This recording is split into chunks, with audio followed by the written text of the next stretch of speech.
All right, we are back for another episode of Saving the Dream. And the first thing that you will notice is that I am not in the Fabulous Hat Studio, which is the new official home of the all-new BrainPub Network. I'm not in Hat Studio today. In fact, I'm in the, let's just call this the BrainPub satellite studio. And the second thing that you will notice, or maybe you'll notice these in the opposite sequence. But the second thing is that I have lost the tropical attire, and that is because it has gotten cold here in Houston, Texas. And now I know, before all of you who aren't from here start in on me, I know that cold, what we call cold, isn't necessarily what you call cold, but it is rather chilly here, and hence I'm bundled up. I'm bundled up here. I'm wearing the winter wear. So back to the studio thing. The reason why I'm not in the studio is because so there were some technical difficulties with this episode, and the difficulties arose because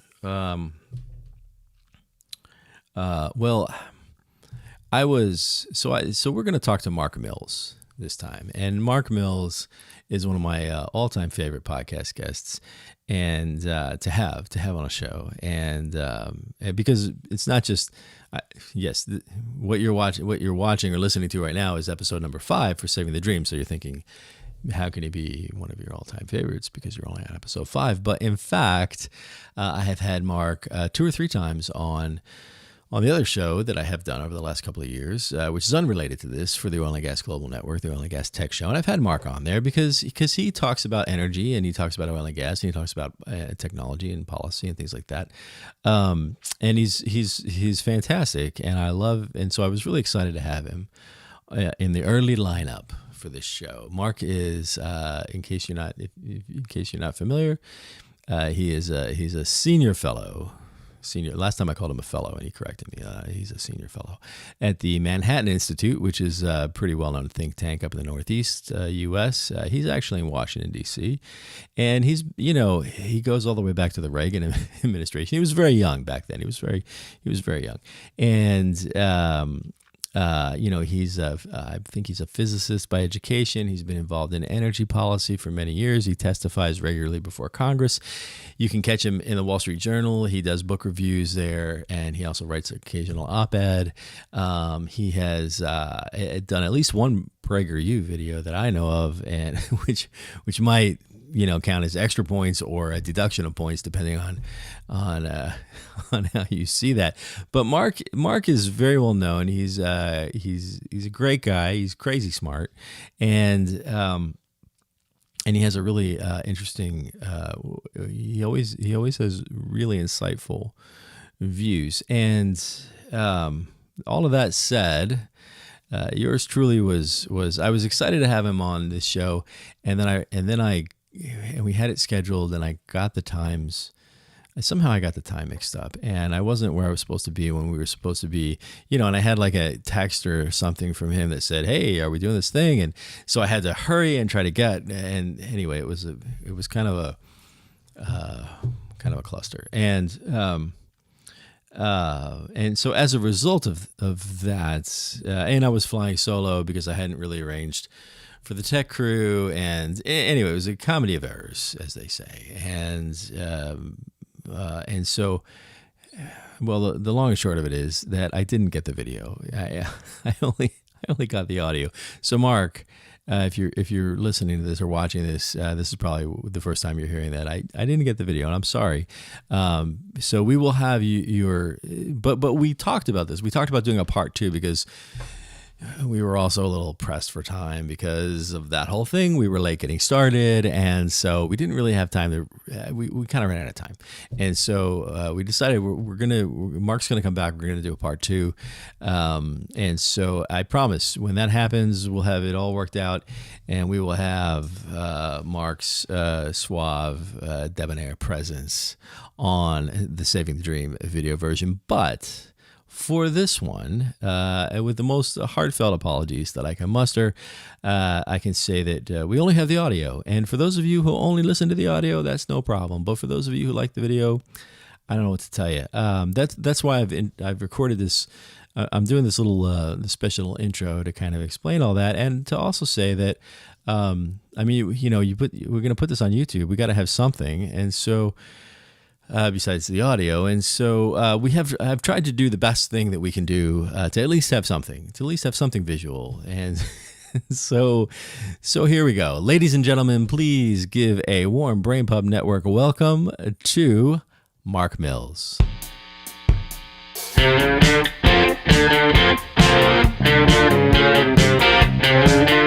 All right, and we are here not in Hat Studio for this episode because my guest, the illustrious Mark P. Mills, excuse me.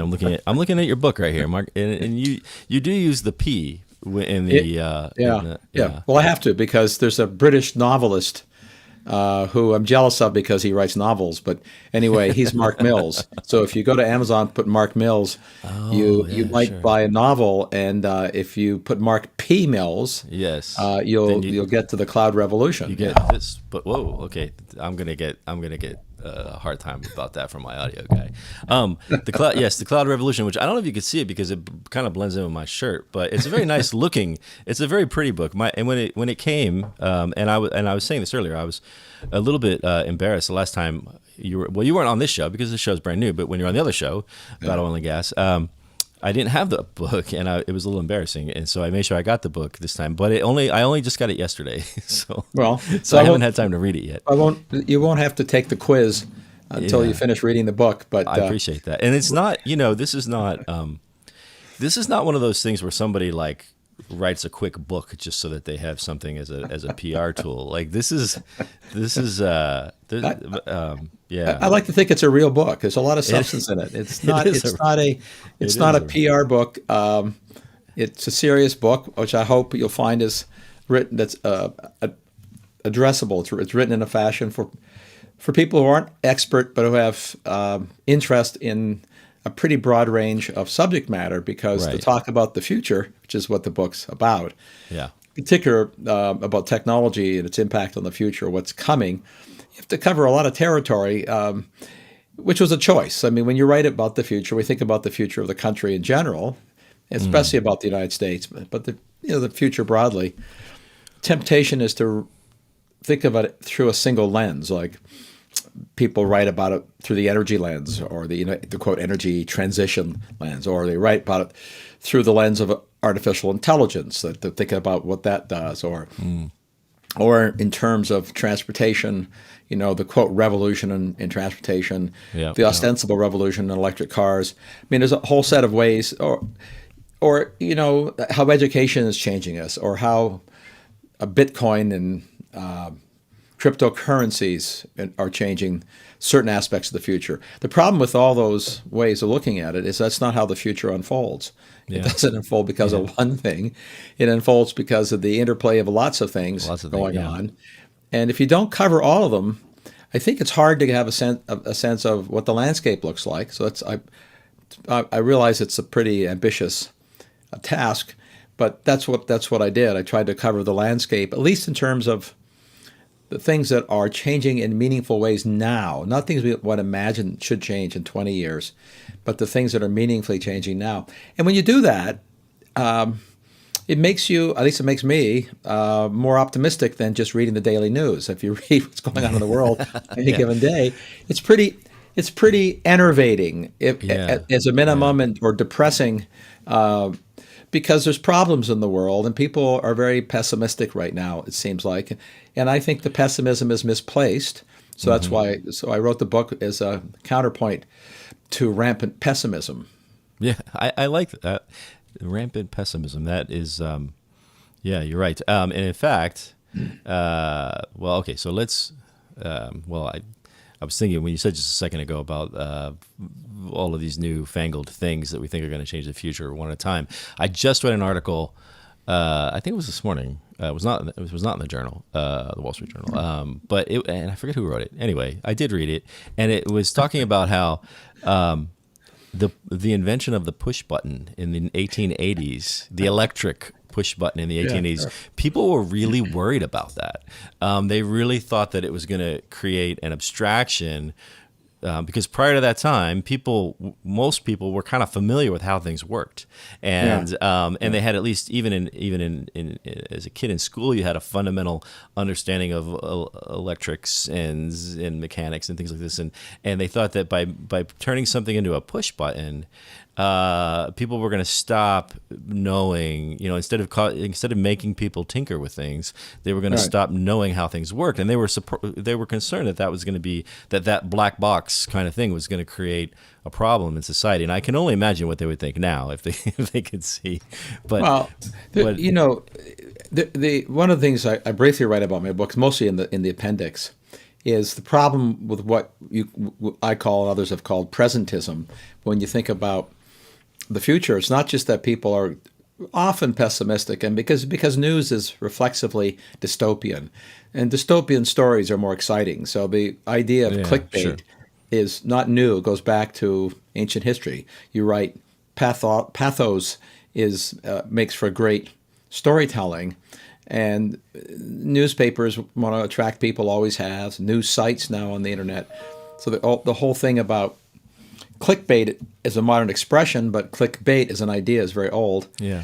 And then combine that with presentism, our inability, and it's human nature, our inability to put ourselves in the shoes of how somebody saw a new technology a century ago is just wired into the fact that we take for granted, let's say, airplanes, or we take for granted a car or a train. The train, one can read, because it's easy to find it now on the magic internet, you can read what people wrote about the train when train travel first became possible. And you can get a sense of the context of how revolutionary that was, how big it changed, how much it changed people's lives, not just the economy. It profoundly changed the economy. It's the pivot around which we went from essentially an agrarian economy to an industrial economy. That was the train and the steam engine in combination with the telegraph was the 19th century pivot that really arguably was the biggest pivot, maybe in some respects in all of history so far. We went from dominantly agrarian to a dominantly industrial economy. If you read how people thought about that at the time, what they were worried about, what they were afraid of, what it would do to commerce, what it would do to social structure, what it would do to how cities were structured. So they didn't think it would be all good. They liked the fact that it was convenient, it was faster, it caused goods to be cheaper. But the worries about the cultural parts of it were very real, and they were just the same as the worries today. And we think, it's different today. No, it's not. I mean, if you lived at a time when there was only horses and buggies and canal boats and sailing ships, and suddenly you have communications at the speed of light, telegraph, and trains that can go 4 or 5 times faster continuously than the fastest horse can run episodically. Right. This was really a big deal, and people were very excited and worried about all features of it. So in both relative and absolute terms, it was as big a deal. So we have this sort of reflexive, sniffy arrogance about, they weren't, they shouldn't have been so surprised. They shouldn't have been so worried. It's worked out okay. Look at history since then. But we can't get in their head because we've never lived at a time right. Which was comparable to theirs. So people in the future are going to, I guarantee you, look back at a lot of our worries today and sniff at us as being troglodytes and, anyway. I think you're onto something. It's hard, but it makes it. But you have to have that in your head, I think, when you do a forecast, because then you have to think about what is it that's different that's going on. Why would the future be better than the present? Other than the people can do horrible things in wars, but they always have. But if you're thinking about the general direction of an economy, it's driven by technology and, of course, political systems that allow it to flourish. So you start thinking about, over the next 20 years, what could the world look like? And as you think about these things, that's why I wrote the book again, is I think it's hard not to be optimistic. Not naively optimistic. Not say, oh, everything's going to be sweetness and Yeah, sure. light, wine and roses time. It's not Yeah. that kind of optimism. Yeah, yeah, good. All right, so there's a whole bunch of things actually that I want to go into from that point, but we should probably rewind just for a moment. I'm ready. Because we kind of skipped over the part about everybody. we skipped over the part about who you are and all of that business. That's boring stuff. Nobody cares. Well, You can look that up. It's a new audience, so just in case they haven't heard of, I know the chances are slim, but just in case they haven't heard of you, you are as I recall, I remember you go back to the you were a young science analyst in the Reagan administration, right? So you've been around the whole spectrum for a long time, and you're a frequent commentator. And as we already covered, you write for the Wall Street Journal, and you're a fellow at the Manhattan Institute. Is that? A senior fellow at the Manhattan Institute, which, if people don't know what that is, explain it. Yeah. It's a think tank. Think tanks have funny reputations sometimes, but basically, if it's operated properly, and most think tanks are, not all, like any other organization, they're nonprofit organizations that are sort of quasi-academic in the sense that you do research and writing, but it's outward oriented to public policy issues. Whereas if you're in a university, the research and writing is typically inward focused to teaching students. I mean, professors obviously talk in the public space, and I do talk to students. I mean, there's the gray zone in the Venn diagram that overlaps. But think tanks look at issues from crime and policing to housing to the environment, energy, future technology, geopolitics. There's all kinds of think tanks. So I cover the technology and energy beat, so to speak, at the Manhattan Institute. Yeah. Right. Yeah, it's good. I was actually not familiar with.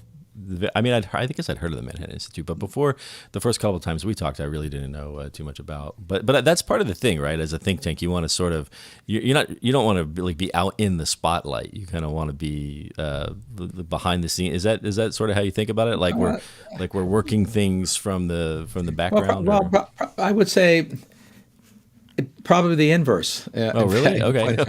The point of a think tank is typically to influence public policy based on an idea or a philosophy, and you want to be very visible in doing that. That doesn't mean that you aren't doing work behind the scenes. So I've testified before the House and Senate quite a few times. I think this year three times or maybe four. So if I write a policy paper, it is a gift to have the opportunity to enter into the public debate visibly, because the point of the paper and the opinions is that you think you're offering a good idea. Yeah. So when you're doing that, the whole goal is to be public. Right. So that's why I wrote a book, or more than one book. Okay. But you write books to be in the public space, to influence ideas, to educate. Or put it more simplistically, you're trying to educate a broader audience than just students in a university. Yeah. And you have to do that in the public space. Yeah, it makes sense. Okay, podcasts like this that will be listened to by 250,000 people. Yeah, well, from your lips to God's ears. So, okay. So I can see that was a dumb observation on my part. Dumb. Lobbyists do the inverse. Lobbyists want to work from behind the scenes. They want to be heard and not seen. I knew there was a line of thinking there somewhere. Okay. So you wrote this book called The Cloud Revolution, and the subtitle is How the Convergence of New Technologies Will Unleash the Next Economic Boom and a Roaring 2020s. And so when I was putting the concept together for this show, Saving the Dream, right? We're looking at the American dream, and I've already, in some of the other episodes I've already recorded, I've kind of done the whole thing about how James Truslow Adams wrote this book, and the book was not intended to be really. He was a historian, so it wasn't a prescription for the American dream. It was actually he was looking back and saying, this is what we've arrived at, and so is this place where everybody has the opportunity to have a better, richer, fuller life, and or happier, better, richer, happier, and so now I think I go forward. Okay, now we're almost 100 years fast forward, and How's that going? And have we, and there's different possibilities. One was it was a pipe dream from the beginning. It was never achievable. Another possibility is no, it was actually very real at the time, and it's still happening. Another possibility is it was very real at the time, but it's not anymore because we've ruined it. Right. So there's sort of those different permutations. And I look at your book, and just from the title, because I haven't read the whole thing yet, is this plays into the notion of we're continuing. Like the landscape is continuing to unfold in front of us that says we can have, the average person can continue to have a better life. So that's all I have to say about that. So in that context, what's the book about? Well, the book is about exactly what you described, because there's a debate going on today, not just in academic circles and intellectualoid circles, but essentially in the political space, which is the extent to which we should be optimistic about the American dream, what the American dream is. First you have to define it. What does it mean? And that's a lot of the debate. And what I think most people would agree to is that the more people that can participate in whatever the dream is, let's assume the dream generally means a better life in terms of both health and economic prosperity, better health, greater prosperity, and more freedoms. Most people want all three of those, but they want them to be done, and I'll use the fashionable word, sustainably.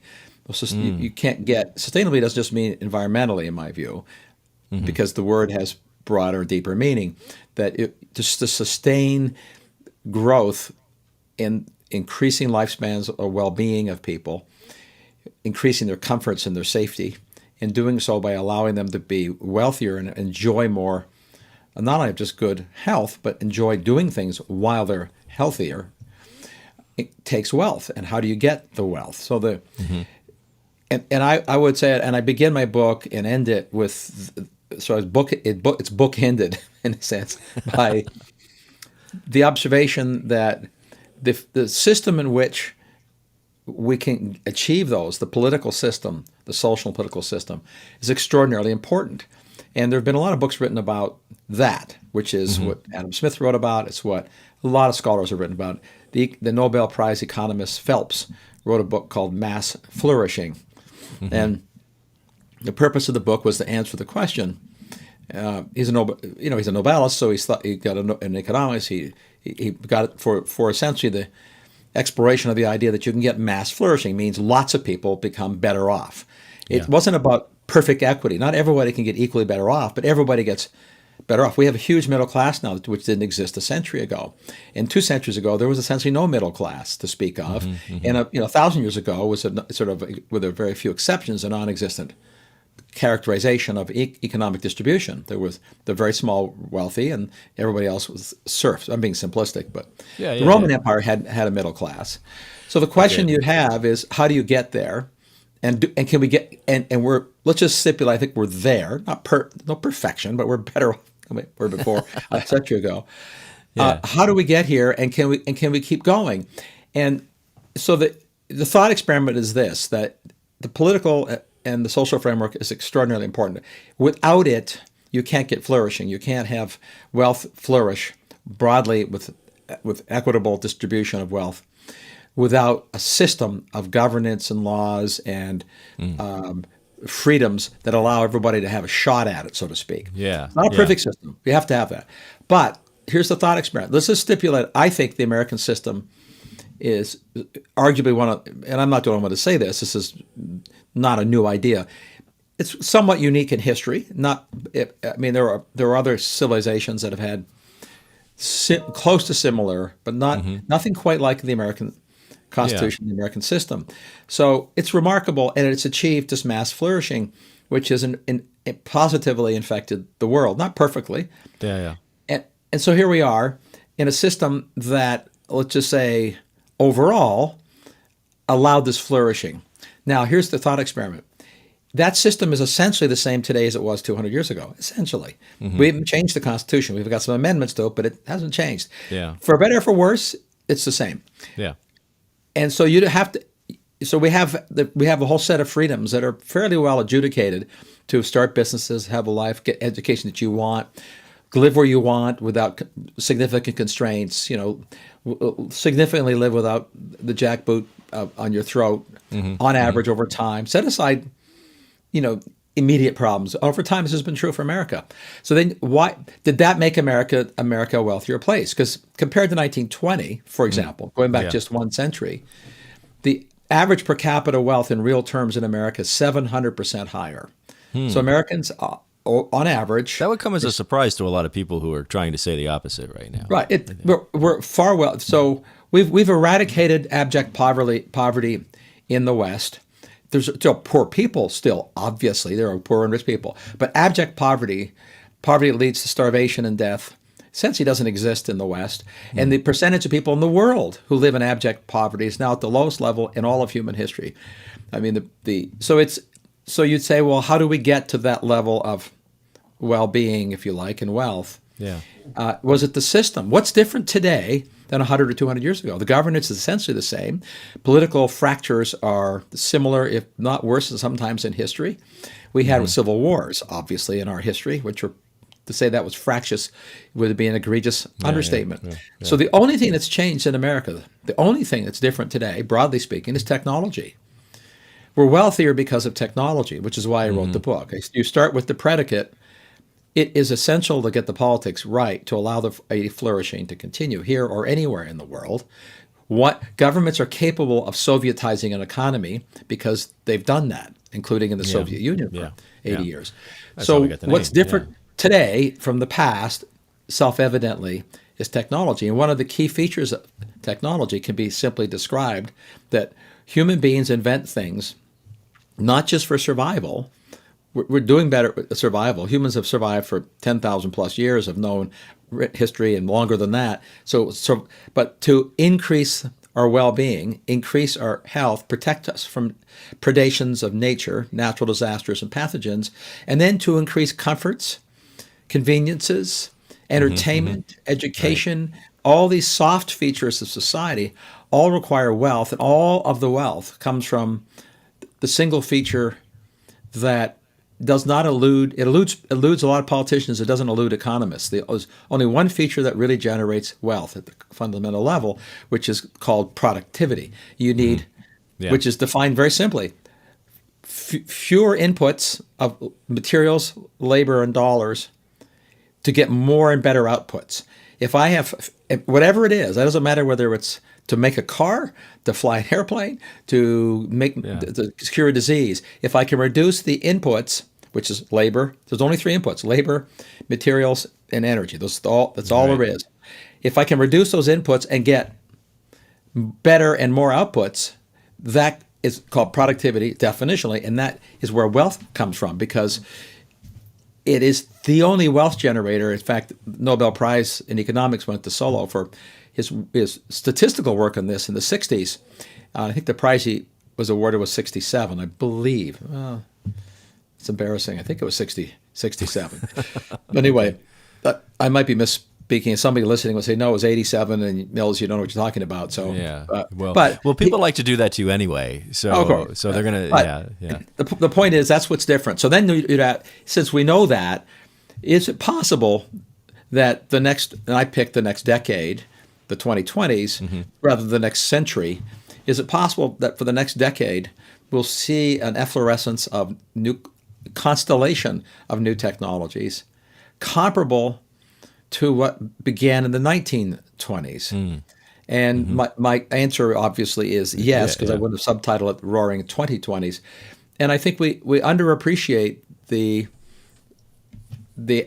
analogy and underappreciate the magnitude of things that are underway, because it's easy to fall into hyperbole. So, this changes everything, or we should focus on the new normal is the one I hate the most. I actually, you'll enjoy how in the introduction I give those people a title. They're the new normalists, and the new normalists tell us we should get used to slow growth because nothing fundamentally productive has been invented. We've once you invent, this is their argument, once you invent the wheel, you can't invent it again. Once you invent the airplane, you can't invent it again. So making a better airplane is incrementally good, but it's not as revolutionary as inventing the airplane. Right. Same for the computer and the smartphone, pharmaceuticals. So the new normal is you're just making essentially all the revolutions that have already happened incrementally better, which is a good thing, but it's not revolutionary the way that the invention of the thing was itself. So the whole point of the book is to demonstrate that the new normalists are myopic to the extreme. Yeah, because you're missing you're missing the snowball effect of all of these things coming together at various times. It's more of a synergy. I think the snowball is a good one because an individual thing, what snowball does. Right. What I'm thinking more is a complementary interaction among different things. Lots of different things that aren't all snow. So, get back. An easy one in history is the telegraph and the railroad. The railroad was made possible by not just the steam engine, but it had to wait for high-strength steels as alloys to be invented. And it also had to wait for telegraphy because it wasn't possible to coordinate single tracking of trains that went so fast across time zones without inventing the time zone. That's what it was invented for managing travel that went faster than a horse. You needed time zones and you needed telegraphy. So all those three sort of domains were contemporaneously invented, and they're independent inventions. Right. The railroad industry didn't invent steel. The telegraph guys didn't invent the railroad. And the contemporaneous arrival of three transformational technologies changed a lot of stuff. In fact, you could argue the first version of Amazon on e-commerce was Sears and Roebuck. Sure. Sears and Roebuck was made possible by the existence of railroads that could distribute goods from central warehouses. Sears and Roebuck didn't invent the railroad. It was made the chemical process, which was independently invented at that time, that allowed cheap paper. Paper was very, very expensive through all of history until the late 19th century. Then it got real cheap from chemical inventions. So you could make cheap catalogs, which you could give away for free. They sound a lot like Amazon. Yep. And then you could provide a... He doesn't agree with you, but so we all now have a dog entering into the conversation. My apologies. She will exhaust herself of going fairly at whoever's at the door in a second, and we can. This doesn't happen in the studio, by the way, but we'll have to get. Well, it would be better if we were live in a studio with a bar. Then I could at least toss my vodka at her. That. By the way, I love the Sears catalog thing because you look at. Of course.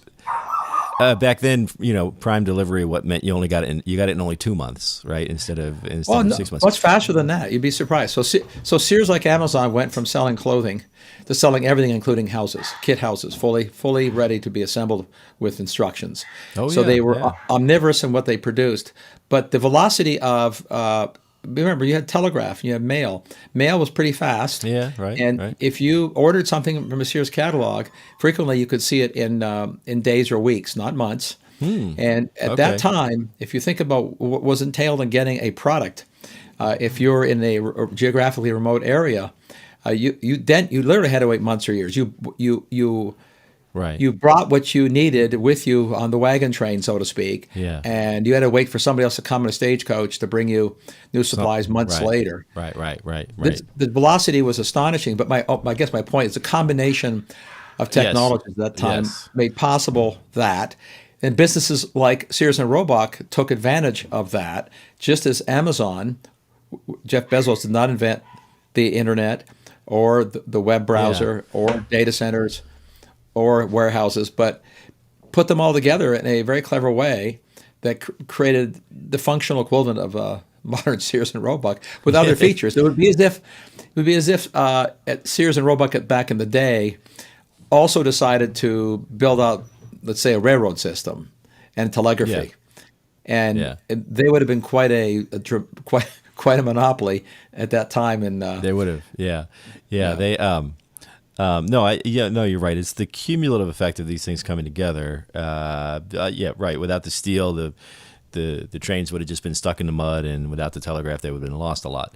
But they would have crashed into each other. They would have crashed into each other. That's right. So, and they wouldn't know what time it is. So, so let's. I'm watching the time, so we kind of take that as a given and say the rest of the stories in your book, how all the technology. So what are today's stories? What are today's so I can read the book and find out what are today's train stories and Sears and Roebuck stories and things like that.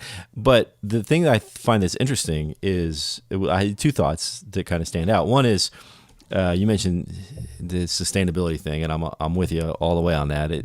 I hate when we hijack words and make them mean only one thing or mean something different from what they used to mean. Right.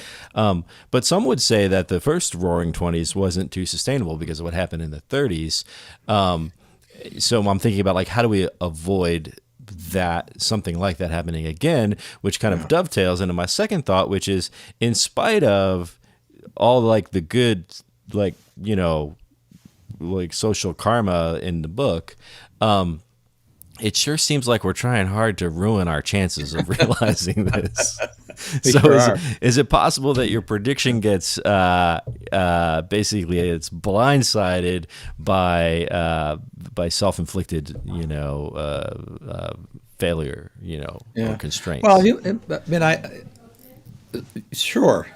Right, we could have another world war, which God willing, we won't, right, and which would set humanity back, as did the previous world wars. It didn't advance. There's a myth that the wars advance technology. They don't.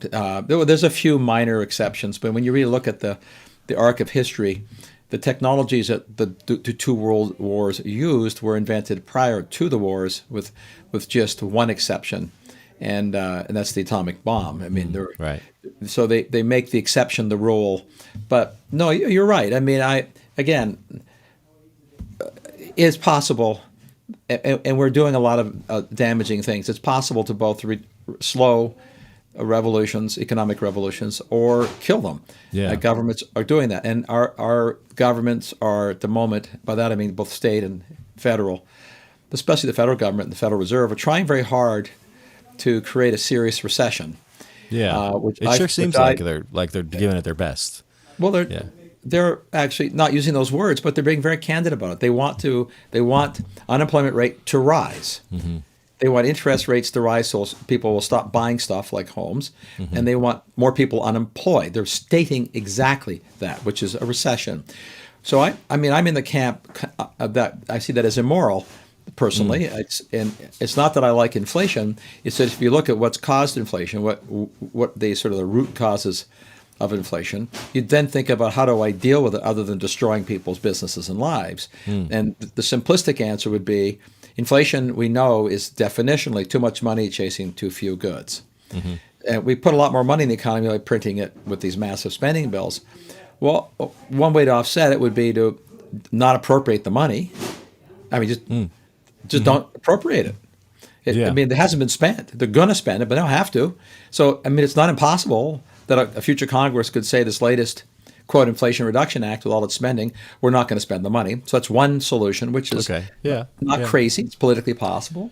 The other solution is to let the private sector produce more, figure out what it is that's impeding greater production of whatever, not cherry-picking products, but broadly speaking, we have more demand for product and services that can be supplied. That's what's caused inflation. Yeah. Well, you could ask a different question, not how to make people poorer so they can't get the product or service, like a vacation or a new car, is ask the question of what could governments do to remove impediments to businesses more rapidly increasing their capacity to deliver the product or service. That's your Reagan heritage coming out right there. Well, how do I take the shackles off? I'm with you. And in fact, living here in Texas, I can think of some goods and services that it would be very nice if they let us produce more of, or at least encourage us to produce more of. But the mistake is because governments want to do this, bureaucrats want to do this. They want to cherry pick and decide which things we should allow you to produce more of or less of because they know better. Yeah. The problem with that is, they don't know better because they aren't smarter than everybody. They may not be dumber than everybody else, but they're certainly not smarter than everybody else. So and no one can understand an economy well enough to do cherry picking. Again, with very few exceptions like war fighting, and you have no choice but to cherry pick technologies. Yeah, sure. but trying to turn the dials, and so this is the way I always think of it. You want to create an environment in which, well, back to the Phelps phrase in his book, mass flourishing. If you want innovation to flourish, production to flourish, you want more goods and services, you have to create an environment in which it makes it easier for risk-taking, entrepreneurial investment across the board. The markets will generally figure out what to expand or not, and they will make mistakes, but at least it's on them. Whereas if the government makes the mistakes, it's on me, my taxes, your taxes, and that's the essential arbitrage that's going on. We're moving the risk-taking, because always risk-taking, into people who claim they know where to put the bets, and they can't know, versus letting the market try to make the bets. And on average, the market will get it right, but it'll make mistakes along the way. But we do know from history, on average, the government will get it wrong. Yeah, this is what we know from history. Almost always, yeah. I always want to. I remember when I first became a not just a grown up, but when I got old enough to have. You're not there yet. No, that's true. I'm not. I mean, certainly, if you ask some of my friends, but when I got old enough to observe what's going on in the world and have an opinion other than the usual youthful ridiculousness, and every time Congress was doing something, I always wanted to say, and I'm talking about federal government, right? Yeah. The phrase that always came to my mind was "stop helping." Just stop helping, because it would be fine if you just leave it alone. Well, but there's a lot of people that feel very strongly the other way, that it is the role of government to turn the dials and make things come out a certain way. The problem is that the arguments become cartoonish, that it's supposed to be total free market, laissez-faire, no controls, versus the government dictates everything. So there's never been a society of any scale where there's no controls and no governance. But there have been societies that are over-controlled, like the Soviet Union, and China itself is an over-controlled society, in my view. Sure. It doesn't mean that they'll fail overnight, is that they fail to flourish the way America did. Right. And they can survive and they can get by. Yeah. But the debate really is where one falls on the spectrum. And it's the debate that should take place in a democracy. I don't want the government deciding where I fall on the scale of what is it that's appropriate for governments to regulate or dictate. Because the answer is not that there's nothing appropriate. Obviously, there are some things that are appropriate. Sure. Safety standards for airplanes, for example. I'm for that. Yeah. Okay? But who makes the airplanes and how many may we make? Or who subsidizes the industry? I mean, you can go down this. There's a spectrum from the obvious, and then when I say I want safe airplanes, somebody say, "Well, I want safe drinking water." Well, yes, we're good for that. But then you start going down a slippery slope of beginning to make up new forms of pathogens or new levels of risks, which are subtle and theoretical, that we spend a lot of money trying to control, that demonstrably don't have any benefit but cost society a lot. I'll pick something that's not in the news now, but everybody has adopted in their behaviors if they're a homeowner, is radon testing when you buy a house. Yes. By law, you have to have radon tests. Radon is an inert radioactive gas. And if there's too much radon in your house, you're supposed to remediate it. Okay, every single house gets a radon test because it's a natural radioactive gas. It has nothing to do with an industry whatsoever. It has to do with where your house the Earth produces radon as a natural gas. It's mildly radioactive. The level of regulation of what's considered safe for radon in a home is known scientifically to be ludicrous. It is a factor of 100 to 1,000 too low. Essentially, every home that's tested for radon and gets remediated is a waste of money. Because the level of risk is irrelevant. So we've taken a concern about something serious. I don't want to be exposed to a radiological pathogen at a high level that could cause lung cancer. Okay, I'm with you on that. Yeah. But the regulatory bureaucratic state, during all the anti-nuclear fervor, this is where it began. Yes, right. In the post-Three Mile Island era, kept ratcheting down the radiation regulations. And part of that was mission creep on the regulators' part. They fixed the easy things, and they keep looking for things to fix. Part of it was malicious, in my opinion, based on my experience in the nuclear industry. Malicious in the sense that the people who hated nuclear power knew that if the tighter the regulations were, the more difficult it would be to build commercial nuclear power plants. Yeah. So it was malicious interference in an otherwise noble thing, which is to protect people's health. So anyway, it's the spectrum matters. So where we are today is that we are drifting a little too far, in my opinion, exposing my Reagan roots, towards government's hand on the dial on which industries we want to preserve, which ones we don't like, who gets to be educated or not educated. I mean, the idea of having a system governance that's sort of fair and agnostic to you, as you perform, you can pay taxes, but you shouldn't be taxed or punished because of something you have no control over, whether it's your skin color or where you were born or what language you speak or what subject matter you're interested in. So governments sort of drift into doing this, and they all claim they're doing it for the public welfare. Now, and often they think they are. I'm not going to get in somebody's head. I can't read their minds. But we're having pretty vigorous debates, which gets me to sort of observing, as bad as things seem right now, and they do seem pretty chaotic in our political Sturm und Drang, right? I don't mean drunk and stormy or dark and stormy. I'm talking about the Sturm und Drang. We've had much worse periods in history, if we read our history, of fractious, hostile debates between political parties, and that doesn't excuse where we are. And we've worked it out. I immigrated to this country from Canada, as we've talked about before, in large measure because. And there are lots of personal reasons, but in large measure because the American system is fractious and difficult as it is, as imperfect as it is. It's arguably done better and among the better in the world, historically and currently. Sort of working these things out. The only other country that's close to us is our heritage in governance out of England. I think they're sort of working it out now. They've done some really dumb stuff, and citizens are changing. I think we'll see the same thing here. Americans are very tolerant, in my experience. I'm an American now too, but they try stuff on. Doesn't work out so well.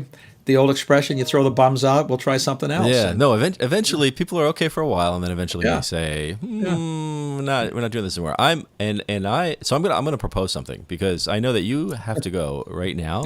But there's so many good things that we could continue talking about. I'm gonna propose we do a part 2 when it's convenient again, and we'll sort out all the time zones and things like that. Love that. We need the telegraph so that I can figure out what time zone. Well, we have to. We need artificial. We need actually useful artificial intelligence. You want to talk about optimism? First, AI isn't. I mean, artificial intelligence isn't intelligent, just to stipulate. But a really useful AI engine. We know what that would do. If you and I are communicating to schedule something, and we've all had this experience, and we've agreed on a time to talk. What a really good piece of software would do, embedded in your smartphone or your device, is it would have learned enough about your behavior in the time zones to say to you, literally, did you mean Eastern time or Central time, or did you? It should. Your phone would prompt you and ask you the question, not make an assumption. That would be useful AI. That would be. All right. So we're gonna come back. We're gonna schedule a part 2 here sometime soon when I can get on your schedule again. But in the meantime. Great stuff, and my homework assignment between now and then is to read the book. Good. So, Mark Mills, thank you. You don't have to read it all; just read some of it, and we can talk about the chapters you like. Okay, all right. We don't have to, and even we can talk about the chapters you don't like, and you might disagree. Now, anything you disagree about, the odds are you're wrong. But just to want you to know in advance. Obviously, it is. I do want to talk about people who disagree with you too, because sometimes I find them humorous. But we'll save that for the next time, and I'll let you go take care of your dog or whatever it is you got to do. Mark Mills, thanks very much for being on the show. Thanks. All right.